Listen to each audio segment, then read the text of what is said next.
Bismillahirrahmanirrahim. Pada suatu hari Rasulullah SAW ditemui oleh malaikat Jibril. Rasul pun bertanya, "Ada apa wahai Jibril?" Jibril menjawab, "Wahai Muhammad, sesungguhnya hari ini Allah Subhanahu wa Ta'ala sedang mengobarkan nyala api neraka, dan seluruh para malaikat amat ketakutan. Mereka tidak tahu harus bagaimana. Untung aku ingat," kata Jibril, "bahwa engkau Muhammad adalah sumber cinta dan sayang Allah Subhanahu wa Ta'ala kepada alam semesta.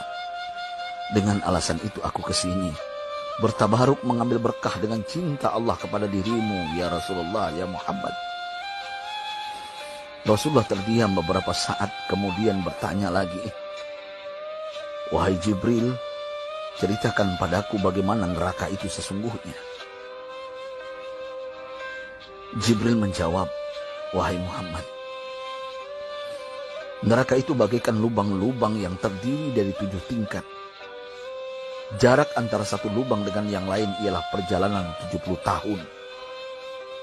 Lubang paling bawah adalah lubang yang paling panas." Nabi SAW meneruskan pertanyaannya, "Lalu siapakah penghuni lubang-lubang neraka itu wahai Jibril? Sampaikan kepadaku Jibril." Jibril menjawab, "Lubang yang paling bawah diciptakan untuk orang-orang munafik. Lubang yang berikutnya untuk penyembah berhala. Lalu untuk penyembah bintang dan matahari." Jibril terus menerangkan penghuni tingkatan neraka hingga lubang yang kelima, tempat umat Yahudi, dan yang keenam dihuni oleh umat Nasrani. Setelah menjelaskan penghuni 6 tingkatan neraka, Jibril diam cukup lama. Rasulullah SAW penasaran dan bertanya kepada Jibril, "Wahai Jibril, siapakah penghuni neraka yang ke-7?" Jibril diam saja tidak menjawab. Rasulullah SAW mengulangi pertanyaannya, tapi Jibril tetap diam. Rasulullah tambah penasaran dan mendesak Jibril agar dijawab pertanyaannya. Akhirnya Jibril pun berkata, "Umatmu wahai Muhammad, mereka itu para pelaku dosa besar di kalangan umatmu, yang dimana sampai mereka mati belum sempat bertaubat." Mendengar jawaban Jibril, Rasulullah langsung jatuh pingsan. Jibril merangkulnya dan meletakkan tubuh baginda di atas pangkuannya. Tak berapa lama Rasulullah SAW sadar dan langsung menangis bersimbah air mata dengan terisak-isak. Rasulullah mempertegas pertanyaannya, "Wahai Jibril, apakah benar ada di antara umatku yang masuk neraka?" Jibril menjawab, "Benar wahai Muhammad, pelaku dosa besar di antara umatmu yang belum bertaubat." Setelah itu Rasulullah menghadap kiblat dan sujud kepada Allah dalam isak tangisnya.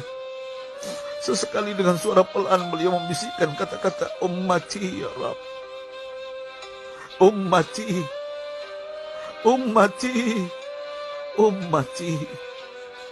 Beliau SAW tidak mengangkat kepalanya dalam keadaan seperti itu selama 3 hari 3 malam. Kecuali setiap Bilal bin Rabah mengumandangkan azan, barulah beliau bangkit untuk menjadi imam. Dan setelah itu kembali sujud lagi. Pada hari ketiga Abu Bakar menyadari hal ini, beliau mengetuk pintu Rasulullah dan mengucapkan salam 3 kali, namun tidak terdengar jawaban. Abu Bakar sedih dan berseru di hadapan pintu Nabi besar Muhammad SAW, "Apakah ada jalan untuk masuk ke rumahmu ya Rasulullah?" Tetap tidak ada jawaban.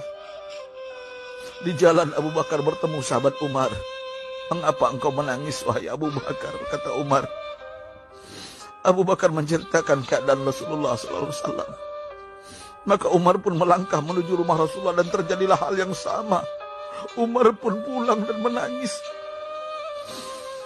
Di jalan Umar bertemu sahabat Salman Al-Farisi. Dengan terisak Umar bercerita kepada Salman hingga membuat dia amat sedih, namun tidak berani mengulangi hal yang sama. Salman melangkah menuju rumah Fatimah radhiyallahu anha dan menceritakan hal itu. Setengah berlari Fatimah menuju rumah ayah tercinta dan mengetuk pintu sambil mengucapkan salam. Mendengar suara lembut putri tercinta, sejuklah dada Rasulullah. Beliau bangkit dari sujud dan membuka pintu. Alangkah terkejutnya Fatimah melihat Rasulullah, ayah tercinta, amat kurus dan pucat. Fatimah memeluknya lalu menangis. Wahai ayah, apa yang terjadi? Mengapa engkau amat sedih seperti ini?